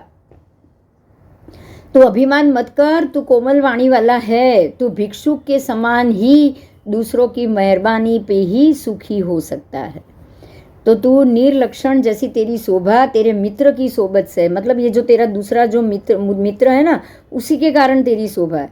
तो तुझे जैसे कि चंद्र के साथ हिरण अंदर ही रहता है, उसी तरह तू अपने मित्र के साथ ही रहेगा तो ही लोग तुझे मान पान देंगे, बाकी तुझे कोई मान पान नहीं देगा। तो आज के बाद जैसे चंद्र का साथ हिरण नहीं छोड़ता है, वैसे तू भी अपने इस भाग्यशाली मित्र की संगत को मत छोड़ना। क्योंकि निर्गुणी जन भी गुणी के पास रहेगा तो लोक में पूजनीय और माननीय बनेगा ही बनेगा। ठीक है, समझ में आ गया? हाँ। यस। तो उसने ऐसा बोला। अब ये सुन तो लिया, ये आक्षेप तो सुन लिया। अब वो आक्षेप सुनने के बाद गुणाधर को अपने मन में बहुत गुस्सा आया, दुख भी हुआ। जो गुणाधर था उसके मन में, उसको गुणाकर बुद्धिशाली है, गुणाधर तो बुद्धिशाली नहीं है, तो गुणाधर को लगा कि ये गुणाकर बुद्धिशाली है तो मैं अगर उसके साथ रहूँगा तो ही मेरी इज्जत होगी, ऐसा ये सामुद्रिक शास्त्र जानने वाला, नैमित शास्त्र जानने वाला मुझे बता रहा है। तो स्वाभाविक है ना, उसको दुख भी होगा और गुस्सा भी आएगा। लेकिन लोक लज्जा के कारण वो चुप रहा, उसने गम खा लिया। लेकिन उसने अपने दिमाग में एक बात को बिठा दिया कि इस अभिमानी गण नैमित्त को जो उसने वचन बोले हैं, कुछ भी करके मैं इसको गलत साबित जरूर करूँगा। समझ में आया? और मेरा शुभ उदय होगा ही होगा और मैं इन सभी जनों को जरूर बताऊंगा। तो उसने ऐसा सोच लिया। अब जो ये गुणा करने गुणधर ने ऐसा बोला है। अब गुणधर तो गर्विष्ठ, अति गर्विष्ठ बने हुए, वो गुणधर के साथ जो दूसरा जो सरल आत्मा जो गुणाकर था वो सरल आत्मा था, तो वो भी उस मठ से उठ गया और घर के अंदर चला गया। जाने के बाद उसने उद्यान में अपने घर में जाते जाते जब वो घर में जा रहा था तब मार्ग में एक उद्यान आया, बराबर। और उद्यान के अंदर धर्म स्वरूप ऐसे धर्मदेव नाम के गुरु को उसने देखा। वहाँ वो गया और धर्मदेव गुरु को उसने नमस्कार करके वो उसने पूछा कि हे प्रभु, अगर आप प्रसन्न हो तो आप मुझे जल्दी से बताओ कि मैं लक्ष्मी का उपार्जन कैसे करूँ, क्योंकि अब तो मुझे लक्ष्मी का उपार्जन करना ही करना है, कुछ भी करके। उसके पास उतनी बुद्धि और वो नहीं है कि वो अपने आप खुद ये सोच पाए। तो गुरु उसको अभी उत्तर देते ही थे कि बराबर बीच में वो जो ये जो गुणधर है वो है तो वैसे थोड़ा सा कम, जो दूसरा जो गुणधर है वो तो बिल्कुल तुच्छ था, बिल्कुल अभिमानी था, बिल्कुल ही जैसे हम कहेंगे ना कि बोलने में उसको बिल्कुल भी भाषा का भान था ही नहीं। तो तुरंत ही तुच्छ बन के वो बीच में ही बोल पड़ा, क्योंकि ये दोनों गुरु के पास आए हुए, वो बीच में ही बोल पड़ा कि हाँ हाँ लक्ष्मी प्राप्ति का उपाय व्यवसाय आदि का है, वो तो मैंने तुझे पहले ही बता दिया है, लेकिन तू मेरी बात तो सुनता ही नहीं और अब ये गुरुदेव से पूछ रहा है कि मैं कैसे लक्ष्मी प्राप्त करूं। अब फिर से ये गुणाकर बोल रहा है कि भाई मैं तो जानता हूँ, लेकिन फिर भी ये साधु पुरुष विशेषज्ञ होते ही है, उनसे मैं पूछूं, मुझे पूछने तो दो, उसमें क्या दिक्कत है। तब गुरु महाराज बोले कि भाइयों, अगर साधु तत्व की बात करनी है तो मैं तुम्हें इस विषय में एक तात्विक बात करता हूँ। समझ में आ रहा है क्या हो रहा है? साधु ने कहा मैं तुमसे एक तात्विक बात कह रहा हूँ, तुम दोनों स्थिर चित्त होके ये बात सुनो। तो उन्होंने कहा कि वृक्ष फल का मुख्य कारण कौन? बीज, बराबर। वृक्ष का फल कैसे प्राप्त होगा? अगर बीज नहीं होगा तो वृक्ष होगा क्या? नहीं। तो बिल्कुल इसी तरह से धन का प्राप्ति का मुख्य फल क्या? मुख्य बीज ही धर्म। महात्मा कह रहे हैं धन का बीज ही धर्म है। अगर धर्म बीज नहीं होगा तो धन प्राप्ति नहीं होगा। देखो यहाँ समझो महात्मा क्या समझा रहे। अगर धर्म का बीज हो, अपने आप अगर आपके अंदर धर्म हो तो अपने आप आपको धन मिल ही जाएगा। अगर धर्म का ही बीज नहीं होगा तो वो आपको जो निधर अधर्मी होके जो भी धन मिला है वो टिकेगा भी नहीं। समझ में आ गई बात महात्मा क्या कहना चाहते? हाँ, अगर धर्म का बीज होगा तो धन मिलेगा भी मिलेगा और टिकेगा भी टिकेगा। लेकिन आपके वो आपने बिल्कुल बिना धर्म का अधर्मी बन के धन कमाया तो वो टिकेगा भी नहीं। आपके घर आएगा लेकिन वो दुर्गुण लेके आएगा और वो चला भी जाएगा। आपको वो धन कोई काम का नहीं रहेगा। तो धन का बीज क्या है? धर्म। तो धनादि का मुख्य उपाय ही धर्म है। बीज उत्पन्न करने में जैसे जल सिंचन आदि उद्यम कारणभूत है, वैसे ही धनादि प्राप्ति में व्यापार आदि कारण है। व्यापार क्या है? कारण। बीज, आपको अगर बीज को पानी दे रहे हो तो पानी क्या हुआ, कारण हुआ, बराबर। लेकिन मूल क्या है, बीज। बिना बीज क्या वृक्ष हो पाएगा, नहीं। ऐसे ही धन का मूल क्या है, धर्म। बाकी व्यापार करो वो कारण है। अच्छा, वो व्यापार धर्म से करोगे तो ही वो लक्ष्मी आपको सद्गुण देकर और ज्यादा समय तक टिक पाएगी, बराबर। हाँ, लेकिन अगर आपका मूल ही गलत होगा, धर्म ही नहीं होगा, तो आप कितना भी व्यापार करो, कितना भी पैसे कमाओ, पैसा कमाना भी और व्यापार दोनों के दोनों आपके लिए पाप का व्यापार हो जाएगा। अब देखो, ध्यान में यहाँ दो कि पाप व्यापार और पाप का धन, धन के लिए तो दोनों शब्द आ सकते, लग सकते हैं ना। ऐसे ही पुण्य का व्यापार और पुण्य का धन, बराबर। तो ये पाप का व्यापार और पाप का धन कब होगा, जब उसका बीज धर्म का अधर्म का होगा तो, बराबर। धर्म का बीज नहीं डाला है और अधर्म का बीज डाला है, तो उसमें से जो भी आपने व्यापार किया और धन कमाया वो दोनों पाप का हो जाएगा। तो यहाँ ये कह रहे हैं कि मुख्य कारण व्यापार है ही नहीं, क्योंकि अति बुद्धिमान पुरुष और अति उद्यमशील पुरुष भी दरिद्री मिलेंगे ही मिलेंगे। बोलो, मिलेंगे कि नहीं? बहुत बुद्धिशाली भी गरीब होंगे कि नहीं, होते हैं कि नहीं होते हैं? होते हैं ना। होते हैं। चोर तो सबसे ज्यादा बुद्धिशाली है, लेकिन वो जेल में होते हैं कि नहीं? हाँ, दरिद्री भी होते हैं, निर्बुद्धि भी और जो निर्बुद्धि है, जो बिल्कुल उद्यम रहित है, जो आलसी है, उसको सामने से लक्ष्मी आके लोग पटकते कि नहीं पटकते, देके जाते कि नहीं? हाँ, उसको सामने से लोग पैसे देके जाते। तो कहने का ये अर्थ है कि अनेक जन समान जो भी एक जैसी क्रिया करते हैं, लेकिन फिर भी फल एक समान नहीं होता, क्योंकि उनका जो बीज है वही अलग अलग क्रिया। हाँ, समझ में आ गया। क्रिया अलग अलग सब करेंगे, लेकिन सबका फल एक ही होगा। क्यों? क्योंकि दोनों, सबके फल में धर्म का ही बीज होगा। देखो, बहुत बड़ी बात समझ में आ गई आज, है ना। तो ये सब सत्क्रियाओं में असुंदर और असद क्रियाओं का भी सुंदर फल अगर आपको दिख जाए, प्राणियों को फल प्राप्ति में जो निमित्त कारण बनता हो वो ही धर्म कहा जाता है। तो इससे धर्म में ही यत्न करना चाहिए, धर्म को ही हृदय में स्थान दो, जिससे धर्म में सर्व इष्ट संपत्ति तत्काल प्राप्त हो जाएगी। ठीक है, अभी भी और समझाया है, धर्म से ही धन मिले और धन द्वारा ही सर्व काम, पांचों इंद्रियों की सुख सामग्री मिले, और उस काम से ही इंद्रिय जन्य सुख प्राप्त होता है। इसीलिए कार्य के अर्थी को सर्वप्रथम उस कार्य का कारण ही नक्की करना चाहिए। अगर कार्य का कारण ही नक्की नहीं किया हो तो वो बिल्कुल शुभ फलदायी नहीं होगा। ठीक है, मतलब आपका मोटिव चाहिए कि आप ये काम किस मोटिव के लिए करना चाहते हो। समझ में आ गया? ये मोटिव ही आपका बीज है, और मोटिव ही जरूरी है। धर्म, मोटिव धर्म ही होना चाहिए, मोटिव कभी भी अधर्म का नहीं होना चाहिए।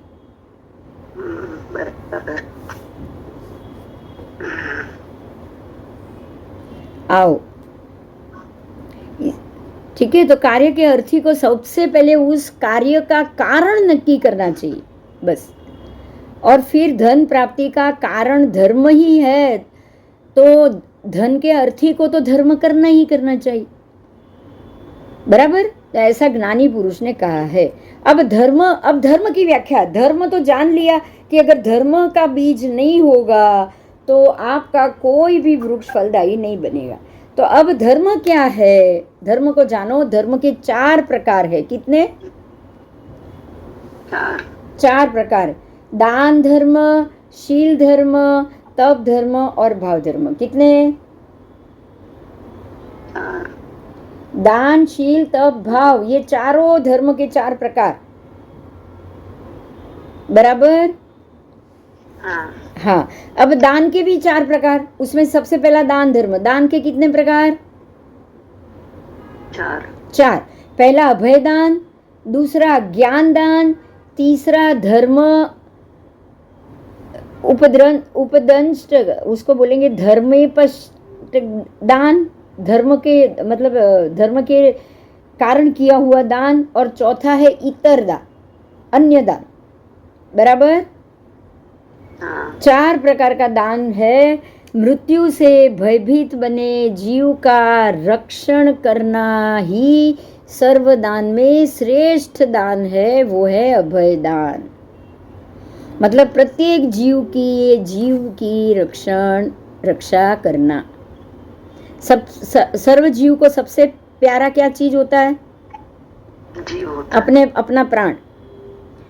तो सर्व जीवों के, सर्व प्राणों के उनके अपने प्राणों की रक्षा करना, तो वो अभयदान हुआ। यस, तो ये सर्वश्रेष्ठ दान। ठीक है। उसके बाद ज्ञान दान, मतलब कि सुपात्र व्यक्ति को सुशास्त्र पढ़ाना, सुशास्त्र पढ़ाना, पढ़ने वाले को पुस्तक आदि की सहायता करना, वो हुआ ज्ञान दान। और पढ़ने की इच्छा करना, अनुमोदना करना, वो हो गया श्रेष्ठ ज्ञान दान। अब आया है धर्म उपदिष्ट दान। धर्म उपदिष्ट दान मतलब क्या? कि साध्वी और श्रावक श्राविका जो धर्म के निर्वाह के लिए अन्न आदि जो उनको जो जरूरत है उस चीज का उन लोगों को दान करना। समझ में आ गया? तो साधु, साध्वी, श्रावक, श्राविका रूप जो भी 7 क्षेत्र बोला गया है, वो 7 क्षेत्र में दान करना ही धर्म, उसका नाम है, वो धर्मपष्ट दान कहा जाता है। ठीक है। धर्म उपदिष्ट है ना? नहीं, पष्टम्भ दान। धर्मोपष्टम्भ मतलब धर्म उपस्तंभ नाम है, उसको छोड़ो संधि को। धर्म उपस्तंभ मतलब धर्म को उपलक्ष्य करके किया हुआ दान। तो धर्म करने वाले कौन? साधु, साध्वी, श्रावक, श्राविका और जिनागम, फिर जिन मंदिर और जिन प्रतिमा। ये 7 क्षेत्र हो गए जो धर्म को आपका धर्म को उपलक्षित होते हैं।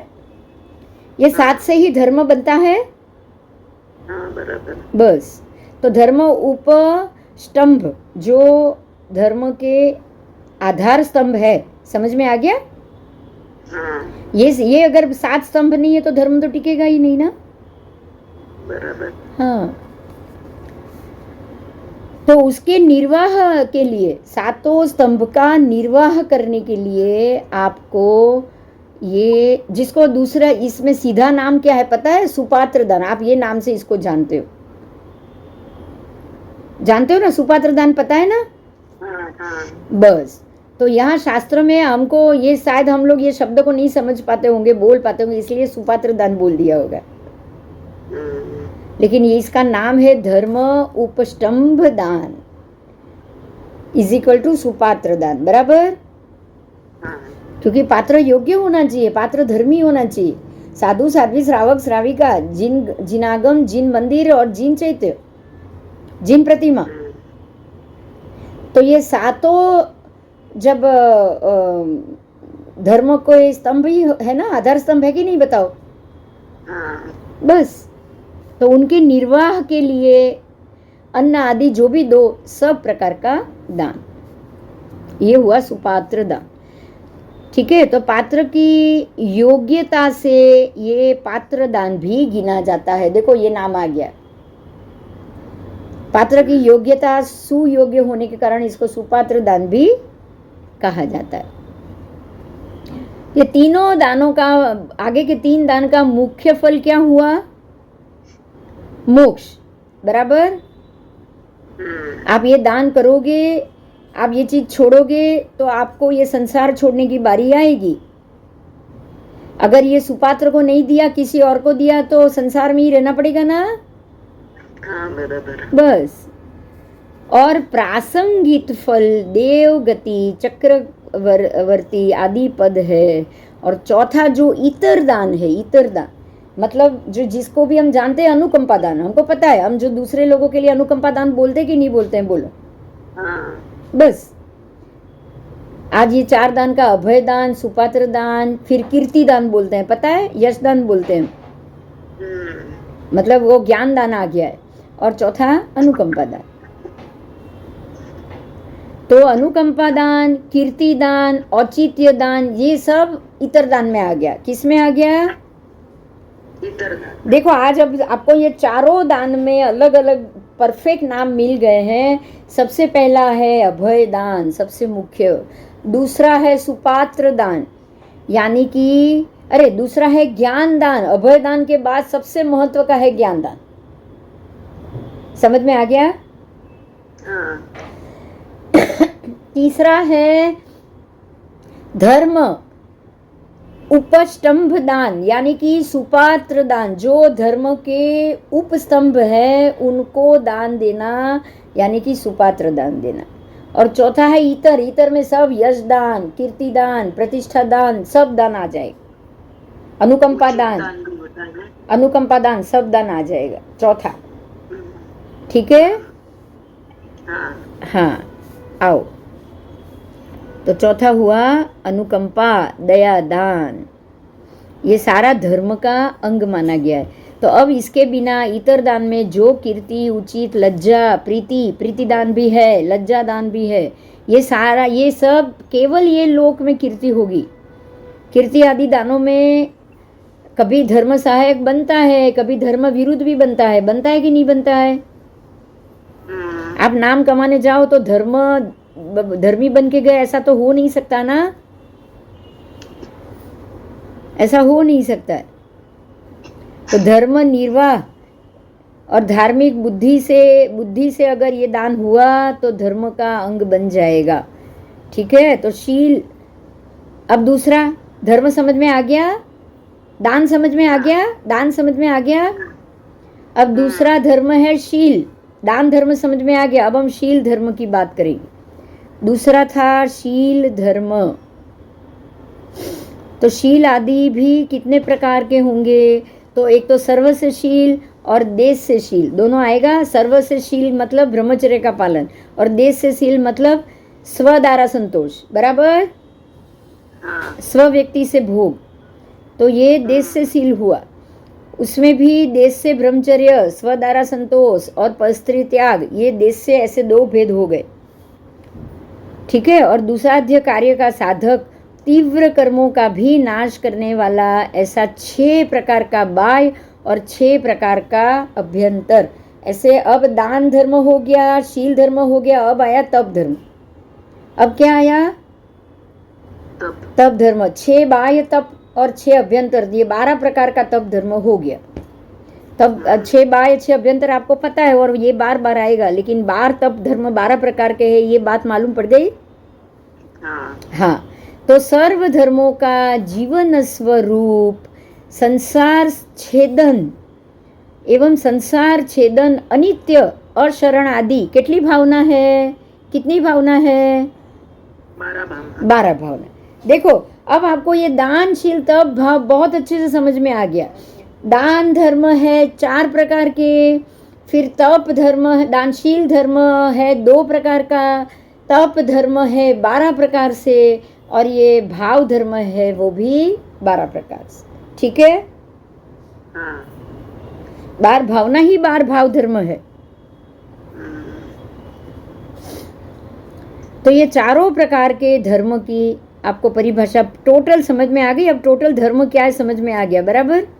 ये सब मिला के धर्म की सम्यक आराधना हो सकती है।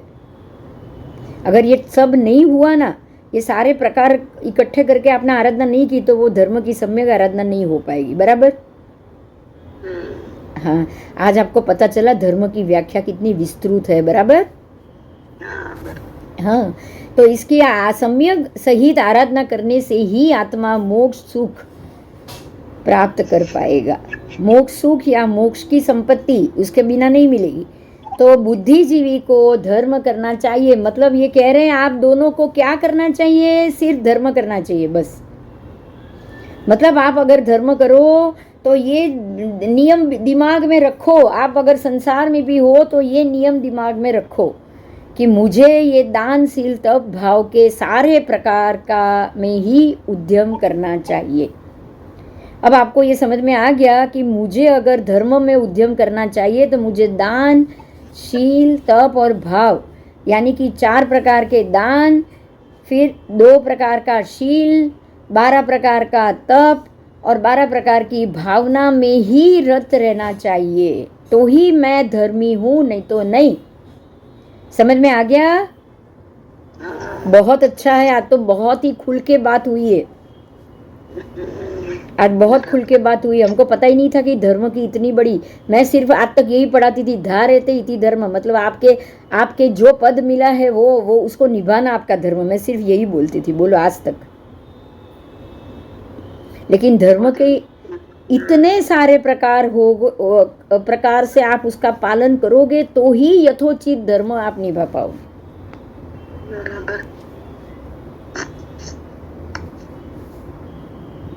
आओ, ठीक है। तो ये 4 प्रकार के धर्म की सम्यक सहित आराधना करने से आत्मा मोक्ष रूप संपत्ति और सुख प्राप्त करता है। इसीलिए हे बुद्धिजीवी, वो आपको धर्म करना चाहिए। इसमें भी धन के अर्थी को तो सुपात्र दान आदि में विशेष उद्यम करना चाहिए, क्योंकि कभी भी बिना दिए भिक्षा आपको नहीं मिल पाएगी। अगर आप किसी को दोगे तो ही आपको मिलेगा, बराबर। तो मतलब ये हो गया, आज एक बात क्लियर कर रही हूं मैं, यहाँ अनुकंपा दान लिखा है। अगर आपको हमारी यहाँ 2-3 बार ये बात की चर्चा हो चुकी है कि आप अगर किसी को पैसे दो और वो लेके आपके पैसे से अगर वो कुछ और ही धंधा करके आए, या वो नॉनवेज खा के आए, या वो पैसे से वो जुआ खेल के आए, वो ये करे, तो क्या आपको उसका दोष लगेगा? तो यहाँ आपको एक चीज़ को समझना है कि आप उसको दान अनुकंपा के कारण दे रहे हो, आप उसकी दया के कारण दान दे रहे हो, और आप वो जो बोल रहा है उसके कारण दान दे रहे हो, बराबर। तो अगर अनुकंपा दान से अगर आपको कोई लूला लंगड़ा या ऐसा कोई अगर रोड पे मिल जाए, पता है ये साधर्मिक नहीं है, फिर भी आपको उसको अनुकंपा के कारण दान देना चाहिए। समझ में आ गई बात? लेकिन आजकल तो वो सब उनके ग्रुप्स बन गए ना मैम। अरे आपको दान आहार दो ना, आप आहार दान दो। आप आहार दान दो, आप बिस्किट के पैकेट रखो जेब में, वो बराबर है, वो दे सकते। बस आप आहार दान दो। अगर वो रोज दिख रहा, हाँ दवाई की बात है तो उनको तो, अगर वो दवाई की बात करे, दवाई के लिए पैसे मांगे, तो बोलो कि भाई सारे गवर्नमेंट हॉस्पिटल में मुफ्त इलाज हो रहा है, आप वहाँ जाके इलाज करा सकते हो, आप उसको ये बता सकते हो, बराबर। बस, तो मेडिकल हम नहीं कर पाएंगे, पर आप ये जरूर आहार दान तो, वस्त्र और आहार दो तो दे ही सकते हो ना। हाँ, बस ज़्यादा पचड़े में आप नहीं पड़ो। अच्छा, आप कोई ट्रस्ट चला रहे हो या दवाई कोई किसी को मुफ्त पहुंचा रहे हो, तो उसको वो ट्रस्ट का एड्रेस या नंबर भी दे दो, आओ इधर तो तुम्हारा इलाज हम फ्री करा पाएंगे, आप ये भी कह सकते हो ना। हाँ, मगर इतना तो करुणा तो आपके अंदर करनी ही करनी है, यही आपका धर्म है। आपको अपने धर्म से बिल्कुल नहीं चूकना है, बराबर। हाँ, क्योंकि इतर दान भी तो, औचित्य का दान भी तो बोला ही है ना। हाँ, ये औचित्य दान हुआ। आपका औचित्य इतना तो बनता ही है, उसको 2 बिस्किट दे पाओ, इतना तो औचित्य बनेगा कि नहीं। हाँ, आओ आगे जाएंगे। क्योंकि कभी भी दिए बिना मिलता नहीं है। आपने किसी को दिया होगा तो ही आपको कोई दान देगा। समझ में आया? और बिना बोए फल नहीं लगता है। अगर बीज बोओगे तो ही फल मिलेगा, बोओगे नहीं तो कहाँ से फल मिलेगा? ये भी बात सही है ना। हाँ, बस। और धन की प्राप्ति होने के बाद यदि संतोष रहे तो सुख का भी अनुभव होता है। लेकिन बहुत धन आ जाए लेकिन संतोष ही ना हो तो सुख मिलेगा क्या? नहीं मिलेगा। नहीं। अगर संतुष्टि ना हो तो चक्रवर्ती को भी, वो शुभम चक्रवर्ती 7वां खंड जीतने के लिए गया था। 7 खंड है ही नहीं, लेकिन फिर भी वो जीतने के लिए गया था कि वो जो हिमवान पर्वत दिख रहा है उस तरफ का, मैं उसको भी जाके जीतूं। क्यों? क्योंकि संतुष्टि ही नहीं थी मन में, संतोष ही नहीं था। चलो, तो इस तरह सदगुरु के उपदेश से वो जो शुद्ध बुद्धि वाला गुणाकर था उसको तो सम्यकत्व आदि धर्म को चिंतामणि रत्न के समान प्राप्त उसने कर लिया। जो शुद्ध बुद्धि वाला था वो समझ गया, इतने में ही समझ गया कि अगर मैं ये क्रिया रूप धर्म नहीं करूँगा तो मुझे अच्छा मिलेगा ही नहीं। ये अच्छा ही है, अगर मैं अच्छा ही नहीं करूँगा तो मुझे अच्छा ही नहीं मिलेगा। आप ऐसा तो समझ ही सकते हो। समझ में आ रहा है? हाँ, ये सारा प्रकार, इस प्रकार से धन कमाना अच्छा ही है। अगर मैं अच्छा ही करूँ तो ही मुझे अच्छा ही मिलेगी, और अगर मैं ये बुराई से करूँगा तो मुझे बुराई मिलेगी, क्योंकि जो बोऊंगा वो ही फल आएगा। ये तो बात समझ में आ गई। हाँ, अगर बोऊंगा नहीं तो फल भी नहीं मिलेगा, ये भी समझ में आ गई। तो वो तुरंत समझ गया कि ये अच्छाइयाँ है, अगर मैं अच्छाइयाँ करता जाऊंगा तो मुझे जरूर अच्छाई मिलेगी, और अगर मैं बुराई करता जाऊंगा तो मुझे बुराई मिलेगी। वो समझ गया। तो ये बात ही है सम्यक दर्शन। बात समझ लो। आप इतना भी समझ जाओ और आज के बाद अच्छाई करना शुरू कर लो तो ऐसा समझ लो कि आपको भी सम्यक दर्शन हो गया। समझ में आ गई बात? हाँ, यही सम्यक दर्शन कि जो जीव, मैं अगर अच्छा ही चाहता हूँ तो हर एक जीव अच्छा ही चाहता है। मैं मेरे साथ चाहूँ कि सब लोग अच्छा ही करें तो मुझे भी सबके साथ अच्छा ही करनी चाहिए। तो आप ऐसा सोच के किसी के साथ बुरा ही नहीं करोगे, तो आप जो भी करोगे सम्यक ही करोगे। बराबर? बराबर। तो यही सम्यक दर्शन। लेकिन श्रद्धाहीन गुणधर इस उपदेश से उल्टा समझ रहा है, उसको ये लेश मात्र भी रुचिकर नहीं हुआ है। ठीक है? तो ये दोनों ने उपदेश को भी अलग अलग ले लिया। अब गुरुदेव ने तो एक समान वचन बोले थे, लेकिन एक ने दोनों के मन के परिणाम अलग है, तो एक ने उसको अच्छा माना, एक ने दूसरा माना। अब देखो इसको एग्जाम्पल कैसे दिया है, शास्त्रों में बहुत अच्छा एग्जाम्पल दिया है। उन्होंने क्या किया कि बारिश की बूंदों का गिरना, वो तो एक समान गिरता है। हाँ, अब स्वाति नक्षत्र जब चल रहा हो, 12 घंटे का स्वाति नक्षत्र चलता है, स्वाति नक्षत्र के समय जब बारिश गिरेगी तो जो सीप का मोती है ना वो अपना मुंह खोलेगा। स्वाति नक्षत्र के समय जब बारिश गिरेगी तो वो बूंद सीप अपना मुंह खोलता है, चीप, और वो बूंद को अपने अंदर लेता है और मुंह बंद कर देता है। तो स्वाति नक्षत्र की वो बूंद जब छीप के अंदर गिरती है, छीप अपना मुंह बंद कर लेता है, तो वो बूंद बंद छीप के अंदर मोती बनता है। पड़ा पड़ा क्या बनता है? मोती बनता है। और यही स्वाति नक्षत्र का जब बूंद गिर रहा है तो सर्प भी अपना मुंह खोलता है। कौन खोलता है? सर्प भी अपना मुंह खोलता है, और वो मुंह के अंदर वो बूंद गिरती है तो वो, अब सर्प अपना मुंह बंद कर लेगा तो वो अपने मुंह के अंदर, दांत के अंदर वही बूंद के कारण जहर बनाने की शक्ति प्राप्त कर लेता है। समझ में आया?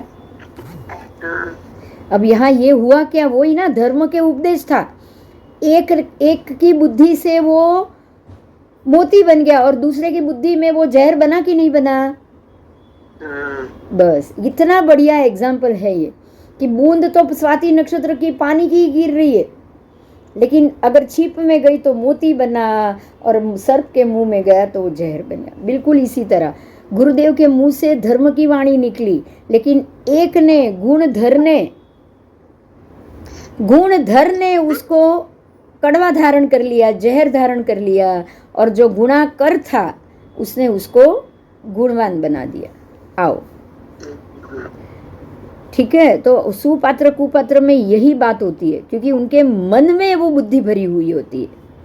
आओ, गुणाकर को बुद्धि का दान करके शिष्ट पुरुषों द्वारा दी हुई सज्जन वस्तु को वड के बीज के समान वो सज्जनता प्राप्त हुई है। गुणाकर अपने इस बुद्धिदान से उसका विकास करता जाता है और धर्म से धंधा करता जाता है, तो उसकी कीर्ति भी फैलती जा रही है। और वो जो तुच्छ बुद्धि वाला गुणधर था, वो तुच्छ भाव से विचार करता रहा, ईर्ष्या करता रहा और सोचता रहा कि अरे सारा जगत देखो, जैसे गुणाकर का ही भाग्य और सौभाग्य की प्रशंसा कर रहा है, बराबर। और इससे अधिक गुणवान मैं हूं, लेकिन मेरे गुण का तो कोई बिल्कुल भी चर्चा नहीं कर रहा है। तो इस प्रकार से ये दुविधा यहाँ पे हो गई है। लोग जो गुणवान, जो गुणाकर है, उसकी प्रशंसा कर रहे हैं, और गुणधर जो बिल्कुल मिथ्यात्वी की तरह, बिल्कुल दुर्बुद्धि की तरह, अधर्मी की तरह जो चल रहा है, उसकी यहाँ पे प्रशंसा नहीं हो पा रही। ठीक है, तो अब समझ में आ रहा है कि मन के अंदर धर्म हो तो ही सुख मिलेगा, और अगर मन में अधर्म हो तो आप निंदा के पात्र बनोगे। समझ में आ गया ना? यस। चलो, कोई प्रश्न है? नहीं, अब दोनों धंधा कर रहे हैं, नहीं है ना? कोई बात नहीं। अब दोनों धंधा कर रहे हैं, एक ईर्ष्या से बढ़ रहा है, एक दूसरे अपनी शक्ति से और अपने धर्म से बढ़ रहा है। अब दोनों आगे चल रहे हैं।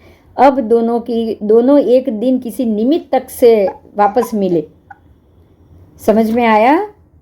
हाँ। अब दोनों किसी एक निमित्त तक से मिले, और निमित्त तक से उन्होंने ये पूछा कि अब हमारे आगे हम लोगों की शादियाँ कब होगी, कैसे होगी और क्या होगा।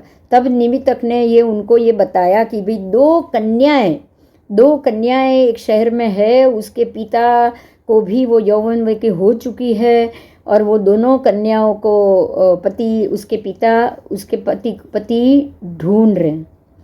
ठीक है, तो तब ये निमित्तक को पता चल गया कि ये दो लड़के भी कन्या ढूंढ रहे हैं, और वो पिता भी अपनी कन्याओं के लिए वर ढूंढ रहा है। अब ये निमित्तक पहुंचा वो कन्या के पिता के पास और कह रहा है कि आप चिंता ना करें, तुम 8 एक ही गोत्र के हो, और तुम्हारी गोत्र देवी भी तुम्हारी भक्ति से संतुष्ट होके महाभाग्यशाली ऐसे मुकुट समान पति को शीघ्रता से खोज के ले आएगा। अब बात ये थी कि ये तो 2 कन्या नहीं थी, लेकिन वो 2 कन्याओं के साथ उनकी 6 सहेलियां थी, और टोटल 8 थी। बात समझ में आई? तो ये 8, हाँ, ये पुत्र यहाँ 2 ही थे। ये सेठ 2 सेठ के 2 के एक पुत्र थे, लेकिन ये जो कन्या थी ना, वो 8 का समूह था।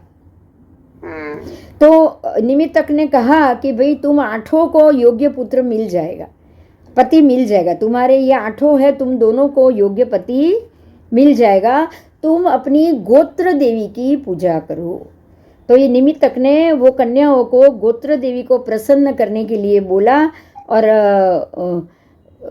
और उनकी पूजा करने के लिए बताया। अब गोत्र देवी भी की पूजा करने लगी। ये 8 कन्याएं गोत्र देवी की पूजा करने लगी, और पूजा करने के बाद गोत्र देवी कुछ समय के बाद प्रसन्न भी हुई, और गोत्र देवी ने कहा कि भाई तुम विवाह का शुभ दिन, इस दिन तुम ये दोनों की विवाह हो, ये आपके सारी 8 कन्याओं का विवाह होगा। और प्रसन्न बनी गोत्र देवी ने कह दिया कि आप ये तारीख के दिन इनका विवाह हो जाएगा। तो अब तो सब खुश हो गए, क्योंकि गोत्र देवी ने प्रसन्न होकर तारीख दी है। तो ये लोग तो वो दिन के इंतज़ार करने लगे। अब ना ही कोई वर का पता है, ना किसी चीज़ का पता है, लेकिन गोत्र देवी पर इतना भरोसा है कि ये लोग इस दिन का इंतज़ार करने लगे।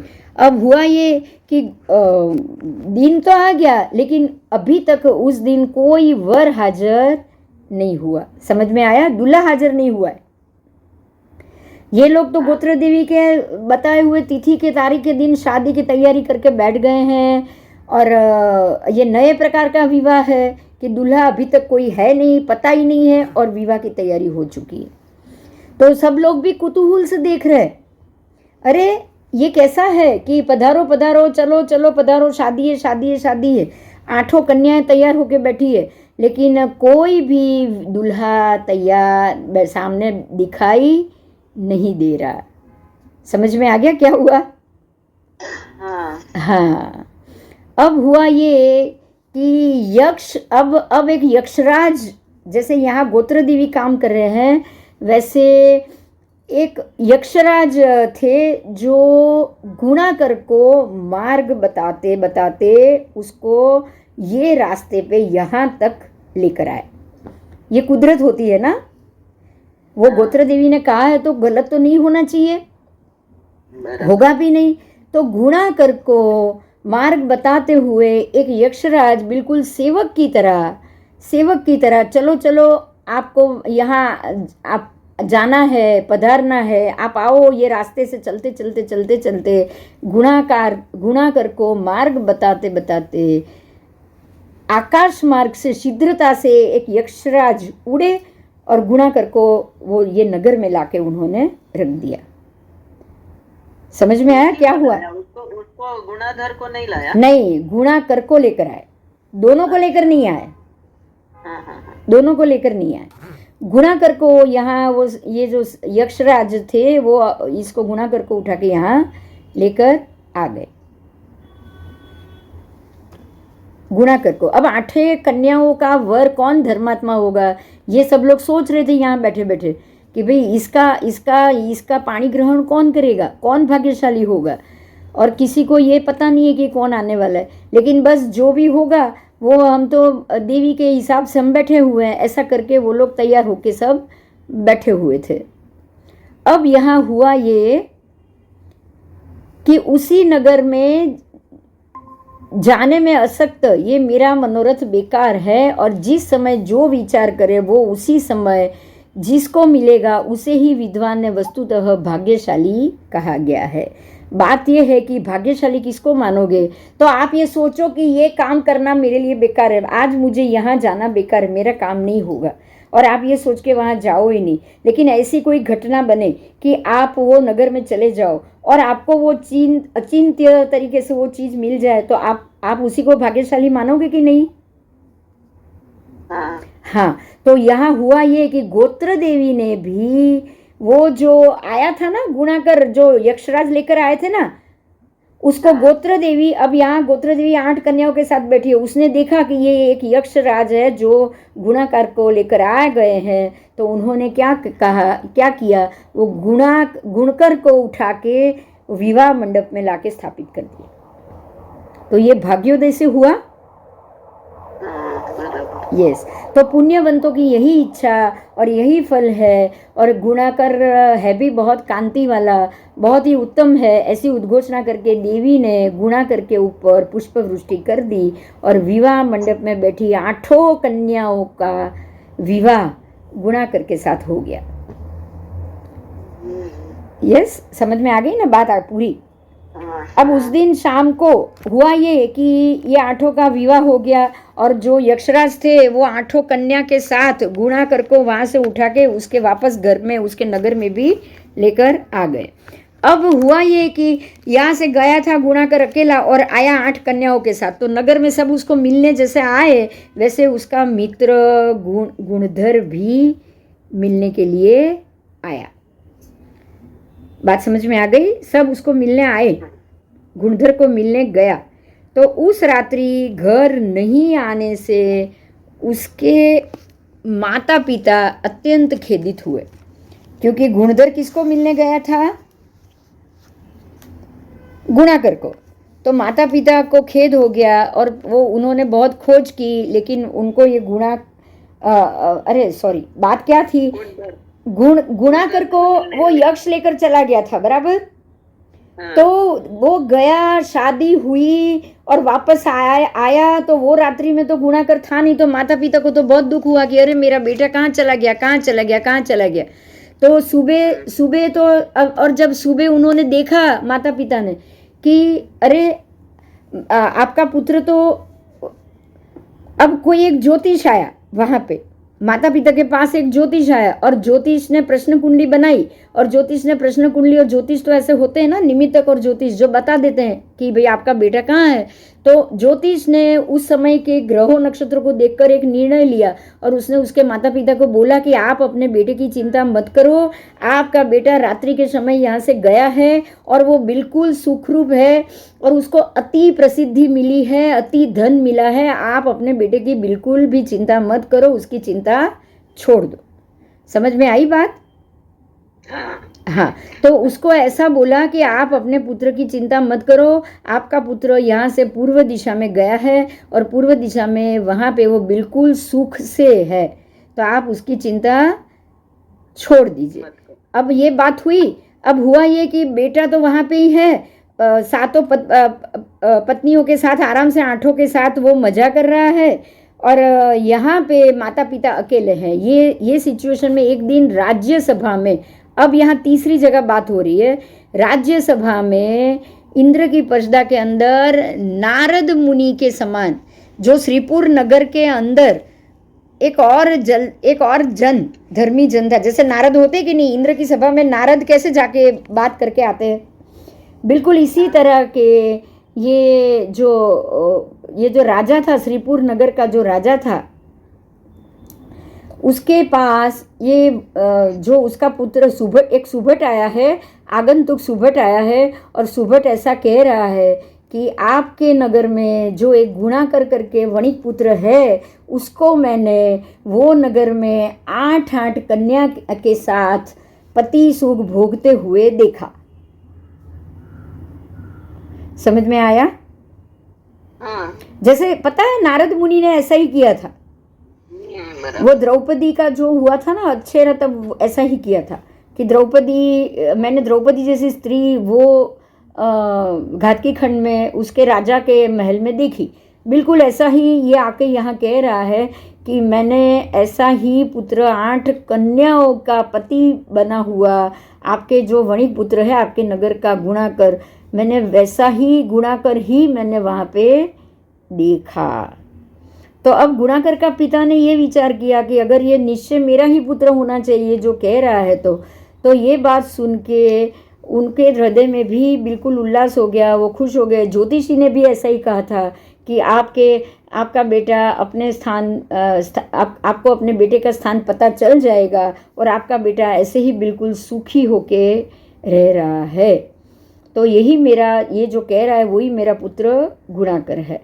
और उनको उसको मिलने की बहुत इच्छा हुई, तो उसने पद्म श्रेष्ठी का वो जो पुत्र था ना, उसका दोस्त गुणधर, उसको बुलाने के लिए भेजा कि भाई तुम आओ, और ये संदेशवाहक एक पत्र लिखा कि उसको बुलाने का स्पष्ट वाक्य ना हो लेकिन भावार्थ में लिखो। क्या लिखा? क्योंकि अब तो वो जो 8 कन्या के पिता को पता चल जाए तो वो नहीं भेजेगा, उनको ये डर लगा, इसलिए उसने एक संदेशवाहक को भेजा और ऐसा संदेशा भेजा जो शब्दों में से सिर्फ उसे ही पता चले।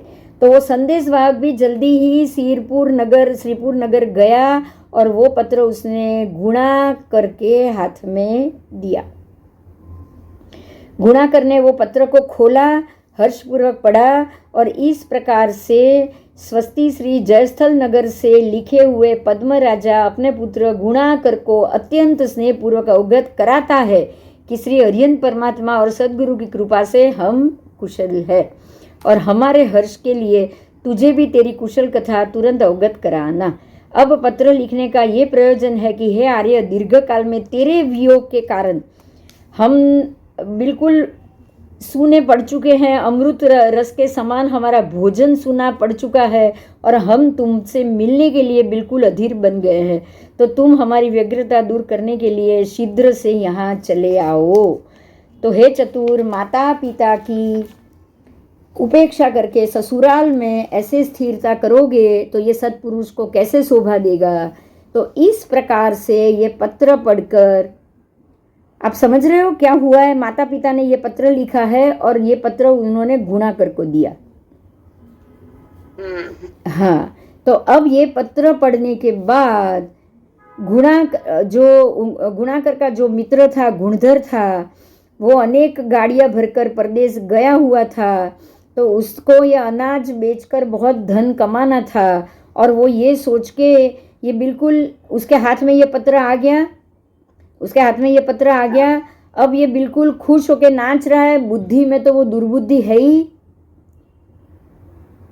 वो दुर्बुद्धि है ही, और दुर्बुद्धि है तो अब क्या करेगा वो। अब हम ये आगे देखेंगे कि अब ये दुर्बुद्धि तो है ही, अब ये पत्र का वो क्या करेगा उसको हम जानेंगे। तो वो बिल्कुल यहाँ से निकला है 7 महाकष्ट से। 7वें दिन वो मंत्रिकावती नामक नगर में पहुँच गया है, और पहुँचने के बाद गुणधर ने अपनी बात यहाँ बताई, और बताने के बाद वो योगी के पास आया, और योगी ने विविध औषधि और ये सब दे के उसको थोड़ी तबीयत ठीक हो जाए और उसकी तबीयत अच्छी हो जाए, ऐसे उनको दवाइयाँ भी दी। और बहुत सारी दवाइयाँ खा के वो अति सत्वशाली गुणधर मध्य रात्रि में पर्वत में एकाकी होके सारी हर्षित होके वो योगी से विनय पूर्वक सत्कार पूर्वक उसने ये पूरी चीज जान ली। और गुणधर अब योगी से औषधि सब सीख के उसमें भी पारंगत बन चुका है।